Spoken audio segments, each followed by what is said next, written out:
বলে বিতর্ক করে লাভ নেই। ওসব বিতর্ক ব্যাপারটা হচ্ছে ভালো কাজ হোক। আরে আমরা তো প্রথম দিন থেকে ভালো কাজ হচ্ছে, ভালো কাজ হবে। আরে আপনি শুধু কি না তুমি জায়গা ছিল না তো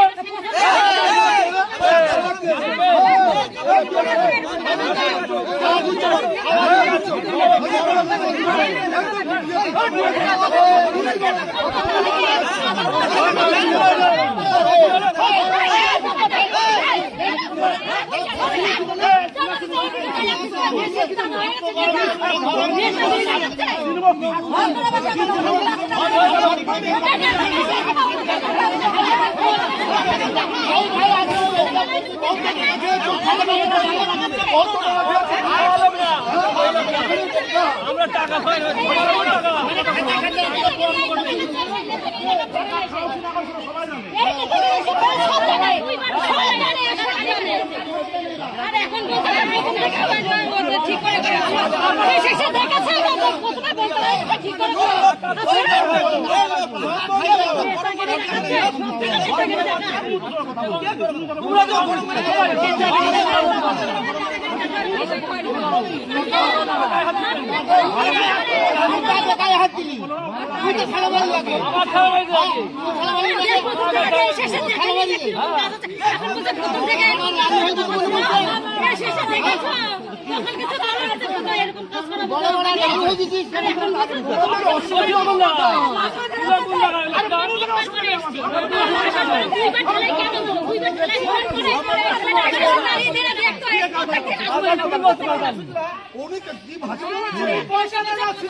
বাংলাদেশি মাল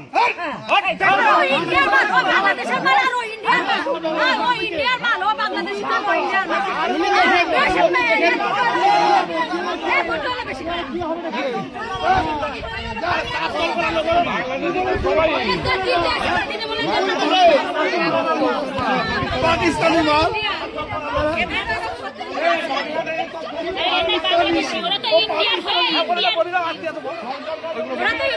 বাংলাদেশের মতো করছে। আরে অবশ্যই আমরা সেটা চাই, কাজ ভালো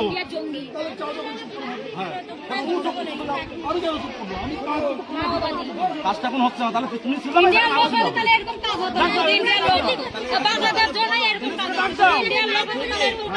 প্রত্যেকটা মানুষ থেকে এটা যদি ভালো হয় তাহলে সেটা দেখো। অবশ্যই এখানে তো গন্ডগোল করার তো কোনো কিছু নেই। আমরা তো প্রথম থেকে বলছি, তুমি একবার প্রথম থেকে যদি বলতে তাহলে এরকম কাজ হতো, যদি প্রথম থেকে বলতে এরকম কাজ হতো।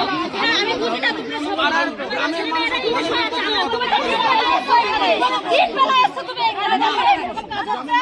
প্রত্যেকদিন আসতে হলো, প্রত্যেকদিন আসতে হলো। গ্রামের মানুষ প্রতিদিন এখনো এরকম কাজ হলো কিসের কাজ হচ্ছে?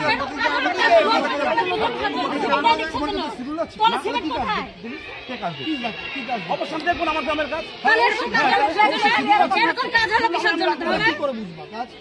ঠিক আছে, হাত দিয়ে টান দিলে উঠে গেল। আমার শিডিউল লেখা থাকো। তুমি বলছো তাহলে তুমি যখন কাজ দেখেছো ভালো কাজ হয়েছে, তাহলে প্রতিবাদ করোনি কেন? কালকে রাত্রে এটা বলা হয়েছে, আমরা দেখি। তুমি দেখো, ঠিক আছে, ঠিক আছে। তুমি যখন দেখো নি ঠিক আছে। যারা এসছে তারা এখন দেখেছে, দেখে খারাপ কাজ বন্ধ। হ্যাঁ অবশ্যই বন্ধ, খারাপ হলে তো অবশ্যই বন্ধ, আমরাও তো বলছি। কাজটা প্রথম থেকে খারাপ হলো, প্রথম থেকে কাজটা যদি প্রথম থেকে কাজটা ভালো হতো তাহলে এরকম কাজ হতো না। প্রথম থেকে আরবান্দি 1 নম্বর গ্রাম পঞ্চায়েত নারায়ণপুরে একটি অঙ্গনওয়াড়ি কেন্দ্রের জন্য একটি শ্রেণীকক্ষ নির্মাণ করছে। সেই শ্রেণীকক্ষ নির্মাণের ক্ষেত্রে একদম 2 নম্বরই কাজ, নিম্নমানের কাজ।